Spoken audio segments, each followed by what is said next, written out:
Hello everyone, Assalamu alaikum. Myself is Rahila Masood, an ECC mentor. Last video में हमने देखा था कि परचेज साइकिल क्या होता है और उसके क्या क्या स्टेप्स हैं। आज का हमारा टॉपिक है सेल साइकिल। जैसे ही परचेज साइकिल जो है स्टार्ट होता है बायर के एंड पे, उसी तरह से सेल साइकिल भी स्टार्ट हो जाता है सेलर ऑर्गेनाइजेशन में। परचेज डिपार्टमेंट बायर का परचेज ऑर्डर जनरेट करता है और वो सेलर को सेंड करता है। सेलर का सेल्स डिपार्टमेंट जो है उस परचेज ऑर्डर को रिसीव करता है और उसे सेल्स ऑर्डर कंसीडर करता है। हमने देखा था कि परचेज ऑर्डर ओरिजिनल डॉक्यूमेंट होता है और ये प्री नंबर्ड होता है। ठीक है, ऑर्डर डॉक्यूमेंट है ना ये। परचेज ऑर्डर को ही सेल्स ऑर्डर कंसीडर किया जाएगा सेलर ऑर्गेनाइजेशन में। सेल्स डिपार्टमेंट इस ऑर्डर को, जिसे वो सेल्स ऑर्डर कंसीडर कर रहा है, स्टोर डिपार्टमेंट को फॉरवर्ड करेगा। स्टोर डिपार्टमेंट देखेगा कि हमें एक ऑर्डर रिसीव हुआ है, क्या इस ऑर्डर के अगेंस्ट, जो इस ऑर्डर में क्वांटिटी और प्रोडक्ट मेंशन है, क्या हमारे पास वो प्रोडक्ट अवेलेबल है। या तो वो प्रोडक्ट अवेलेबल होगा या वो नॉन अवेलेबल होगा। अगर अवेलेबल होगा तो क्या किया जाएगा, गुड्स को डिस्पैच कर दिया जाएगा कस्टमर की तरफ।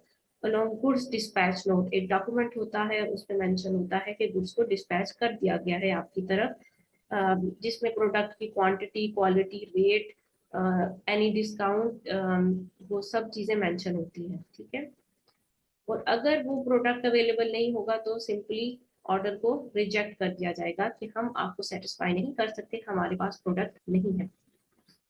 इन केस अगर प्रोडक्ट अवेलेबल है और कस्टमर्स को हमने जो है अपना जो है प्रोडक्ट सेंड कर दिया है, गुड्स डिस्पैच नोट के थ्रू हमने रॉ मटेरियल भिजवा दिया है, तो फिर क्या होगा, कस्टमर्स को वो प्रोडक्ट रिसीव करेंगे पर्टिकुलर। और हमने देखा था परचेज साइकिल में कि वो जीडीएन को, जो ट्रक ड्राइवर है, उससे रिसीव करके स्टोर डिपार्टमेंट ऑफ बायर उसको साइन करेगा और जीडीएन को एज अ जीआरएन कंसीडर कर लेगा। जीआरएन जो है गुड्स रिसीव नोट के, मैंने जो है गुड्स रिसीव कर ली है, गुड रिसीव नोट की एक कॉपी जो है वो ट्रक वाले को देगा वापस, और ट्रक वाला लेकर वापस सेलर ऑर्गेनाइजेशन में आ जाएगा। ये जो जीआरएन को फिर आगे आ जाता है स्टोर अकाउंट्स डिपार्टमेंट जो है वो एक्टिव हो जाएगा। जीआरएन की एक कॉपी जो है स्टोर डिपार्टमेंट रखेगा, store department of seller organisation, और एक कॉपी जो है वो अकाउंट्स डिपार्टमेंट को दे दी जाएगी। अकाउंट्स डिपार्टमेंट क्या करेगा, अकाउंट्स डिपार्टमेंट सेल्स इनवॉइस को जीआरएन के साथ मैच करेगा और सेल्स ऑर्डर के साथ मैच करेगा। इन तीनों चीजों को आपस में मैच करेगा और इंश्योर करेगा कि जो चीजें हमसे मंगवाई गई थी, जिस चीजों की हमें ऑर्डर दिया गया था, क्या उतनी ही चीजें बेची गई हैं, उसी क्वांटिटी में बेची गई हैं, और जो भेजी गई हैं उसी के अगेंस्ट ही हम इनवॉइस सेंड करेंगे कि आपने ये चीजें रिसीव कर ली हैं, क्योंकि हमारे पास है जीआरएन। जीआरएन में जो है बायर ने साइन किया हुआ है, जो इंश्योर करवा रहा है कि बायर ने वो चीजें रिसीव कर ली हैं। तो जो आपने चीजें मंगवाई थी और जो चीजें आपने रिसीव की हैं, उसी के अगेंस्ट ही हम आपको सेल्स इनवॉइस भेज रहे हैं। ठीक है, तो अकाउंट्स डिपार्टमेंट फिर सेल्स इनवॉइस इशू कर देगा, जो कि जाएगा बायर ऑर्गेनाइजेशन के अकाउंट्स डिपार्टमेंट को। बायर ऑर्गेनाइजेशन भी अपना फर्दर जो है प्रोसेस करेंगे, वो देखेंगे कि जी परचेज ऑर्डर जीआरएन के साथ वो भी मैच करेंगे और देखेंगे कि जो हमने मंगवाई थी और जो हमें रिसीव हुई है वही चीजें हैं जो उन्हीं के अगेंस्ट ये इनवॉइस आ रही है। और फिर जो है chief accountant of buyer organisation वो चेक इशू कर देता है कि हमने बायर ऑर्गेनाइजेशन हम देख रहे थे साइमल्टेनियसली क्या हो रहा होगा, जब वो चेक इशू करेगा तो सेलर ऑर्गेनाइजेशन को वो चेक रिसीव होगा और फाइनल पेमेंट जो है हमें कस्टमर्स की तरफ से हो जाएगी। ठीक है, तो ये था सेल साइकिल और परचेज साइकिल। इसमें काफी सारे हमने डॉक्यूमेंट्स देखे हैं, आपको कंसेप्ट समझ में आना चाहिए क्योंकि आपका पेपर कंसेप्चुअल है, आपको एमसीक्यूज आएंगे। अगर आपका थोड़ा भी कंसेप्ट वीक हुआ तो आप उस एमसीक्यूज को हैंडल नहीं कर पाएंगे। ठीक है, तो आपने इंश्योर करना है कि आपको कंसेप्ट आते हो, डेफिनेशंस या याद करने के लिए कोई चीज आपके पास एज सच नहीं है, पर आपको समझ आनी चाहिए। फिर हमारे पास आता है अदर डॉक्यूमेंट्स। इसके अलावा भी कुछ डॉक्यूमेंट्स होते हैं जो इस चैप्टर में है, वो हम देख लेते हैं। एक डॉक्यूमेंट होता है रेमिटेंस एडवाइस। रेमिटेंस एडवाइस क्या होता है? ये कस्टमर सप्लायर को भेजता है या बायर सप्लायर को भेजता है। When paying an invoice, some businesses send a remittance advice along payment to give details which invoices are being paid. It mentions invoice number which are being paid and any discount which are allowed. Reference of invoice which are being paid. ये क्या होता है? जब भी buyer supplier को payment करता है उस वक्त जो है एक डॉक्यूमेंट भेजा जाता है रेमिटेंस एडवाइस, जिसमें बायर एडवाइस कर रहा होता है सप्लायर को कि हम जो ये पेमेंट कर रहे हैं ये किस इनवाइस के अगेंस्ट है। इस डॉक्यूमेंट में इनवाइस नंबर मेंशन होता है या इनवाइस नंबर्स मेंशन होते हैं, दोनों चीजें हो सकती हैं।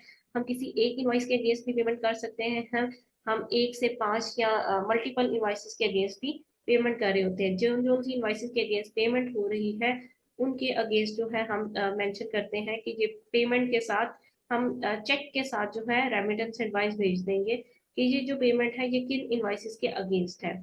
और इन उन इनवाइसेस के साथ जो उनके डिस्काउंट्स है ईच एंड एवरी डिटेल जो है वो मेंशन कर दी जाती है। ठीक है, सिंपल सी बात है। ये कौन किसको सेंड करता है? कस्टमर या बायर सप्लायर को या सेलर को सेंड करता है।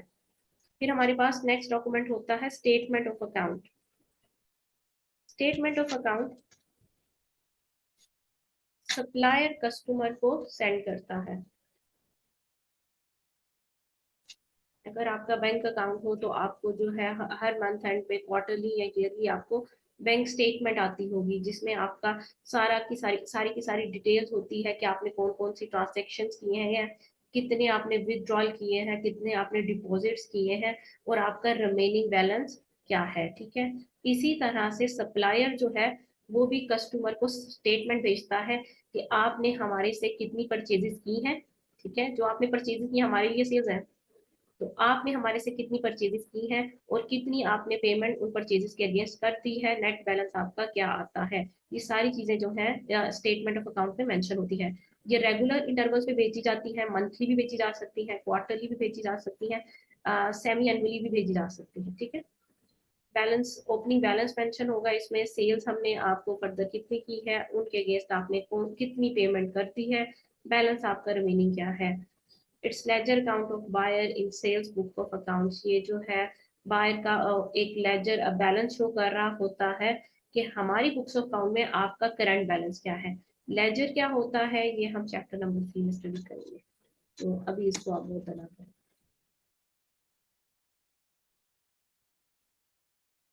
अच्छा, दो और डॉक्यूमेंट्स होते हैं जो इस चैप्टर में मेंशन है, डेबिट नोट और क्रेडिट नोट। डेबिट और क्रेडिट क्या होता है ये भी हम नेक्स्ट चैप्टर में स्टडी करेंगे, बट अभी वैसे बता देती हूँ कि डेबिट नोट और क्रेडिट नोट कब जनरेट किया जाता है? जब भी बायर जो होगा वो डिससेटिस्फाइड होगा परचेजेस से और वो परचेजेस जो है रिटर्न कर देगा। In case of purchases return,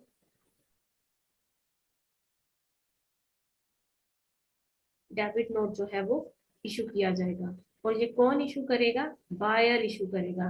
debit note pre numbered होता है। जो सेलर है जब उसको गुड्स के साथ जो है या इन्वेंट्री कह लें या आप प्रोडक्ट कह लें, प्रोडक्ट्स के साथ जो है डेबिट नोट रिसीव करेगा तो वो उसको क्रेडिट नोट कंसीडर करेगा और ये प्री नंबर्ड नहीं होगा, क्योंकि डिफरेंट बायर्स के थ्रू से आपको जो है डेबिट नोट्स आ रहे होंगे। सारे के सारे डेबिट नोट्स जो है आपके लिए क्रेडिट नोट है। ये सारी की सारी परचेजेस रिटर्न आपके लिए क्या है?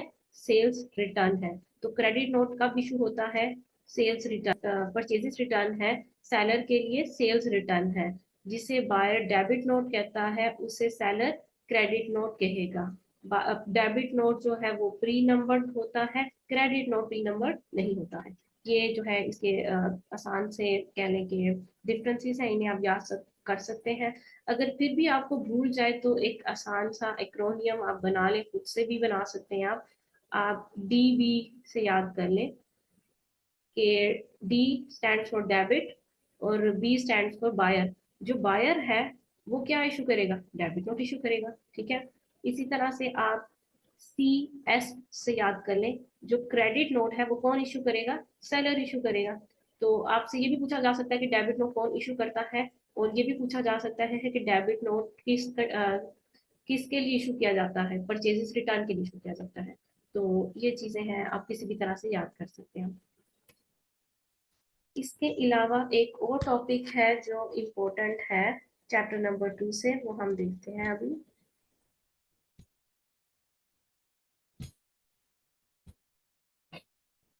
जी, data protection.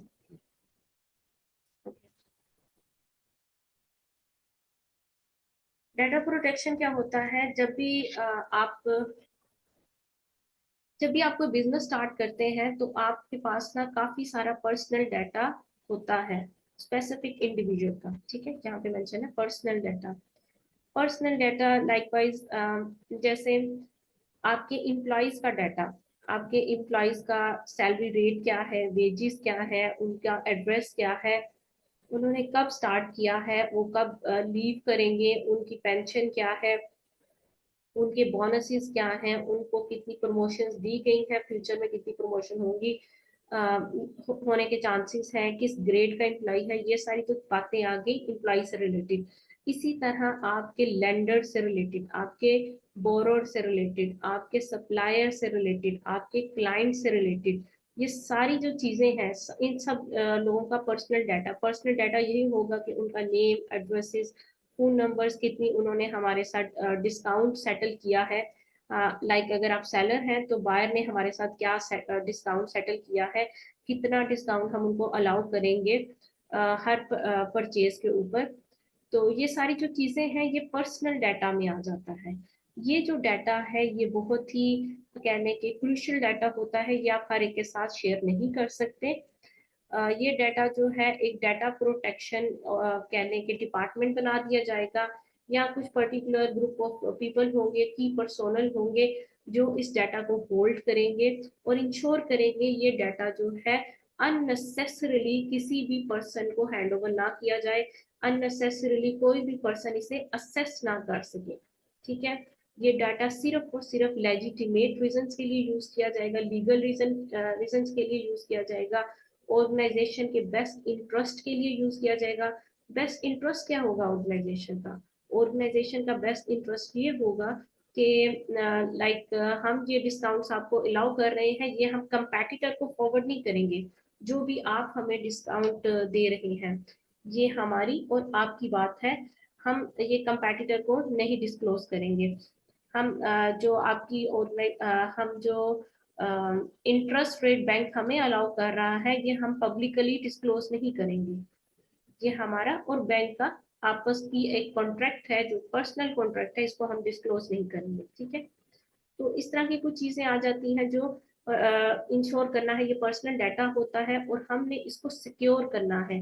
Data protection act है हमारे पास, डाटा प्रोटेक्शन एक्ट, उसके अकॉर्डिंगली हम कोई भी डाटा जो है किसी को फॉरवर्ड नहीं करेंगे, किसी के साथ शेयर नहीं करेंगे, अनलेस अनटिल ऑर्गेनाइजेशन के बेस्ट इंटरेस्ट में हो, या वो पर्सन खुद कहे कि मेरा डाटा आप किसी थर्ड पार्टी को डिस्क्लोज करें।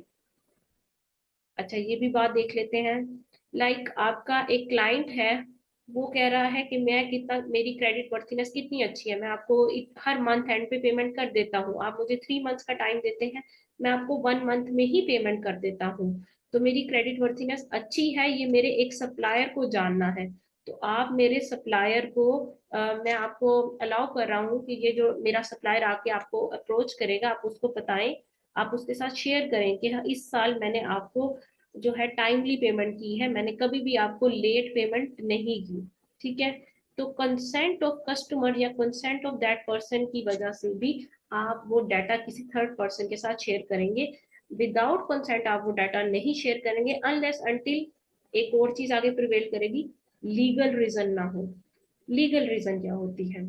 जैसे वो पर्सन जो है उसके ऊपर, आपका जो क्लाइंट है उसके ऊपर कोई कोर्ट केस चल रहा है, तो कोर्ट ने ऑर्डर दिया है कि इसका जो डाटा सप्लायर का पास है वो डाटा जो है कोर्ट को सबमिट करवाया जाए। तो कोर्ट ने कह दिया है, लॉ ने कह दिया है, अब उस पर्सन आपको कहे भी नहीं मेरा डाटा कोर्ट को नहीं देना आपने, आप फिर भी वो डाटा जो है वो कोर्ट के साथ शेयर करेंगे, पुलिस के साथ शेयर करेंगे, या कुछ भी इस तरह की बात आ जाती है। अच्छा जी, हम फिर रिवाइज कर लेते हैं। डाटा प्रोटेक्शन एक्ट कहता है कि आपने डाटा किसी के साथ शेयर नहीं करना है अनलेस अनटिल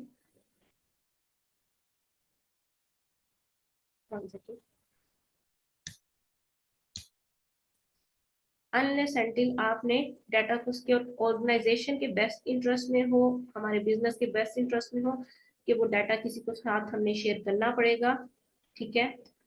और वो भी कंसेंट ऑफ दैट पर्सन, अगर वो पर्सन अलाउ करे।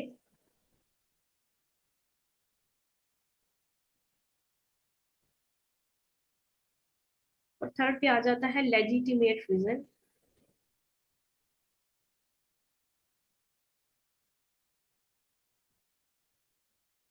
कोई लेजिटिमेट रीजन हो गई है उस वजह से हमें ये डाटा को शेयर करना पड़ा है, अदरवाइज हम डाटा को शेयर नहीं करेंगे। डाटा को सिक्योर करना है आपने, आपने इंश्योर करना है कि डाटा को सिक्योर किया जाए।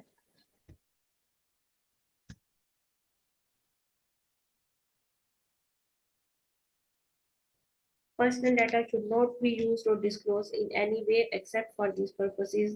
The amount of personal data has sufficient and relevant purpose. Okay, sufficient हमारे पास data होना चाहिए हमारे client के बारे में।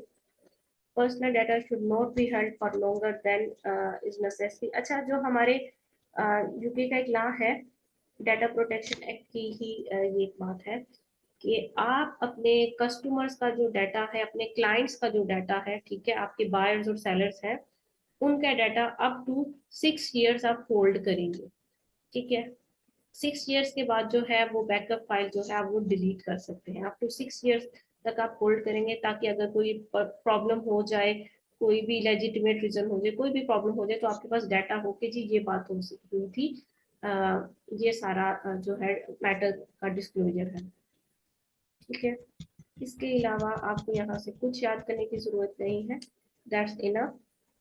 बुक को आपने जो है स्किम्ड रीडिंग करनी है, इन डिटेल पढ़ने की जरूरत नहीं है। आपने किट की प्रैक्टिस बहुत अच्छे से करनी है, बोथ कैप्लन एंड बीबीपी, ताकि आपकी प्रैक्टिस अच्छे से हो सके, और that's sufficient to pass F1। Okay, that's all for today.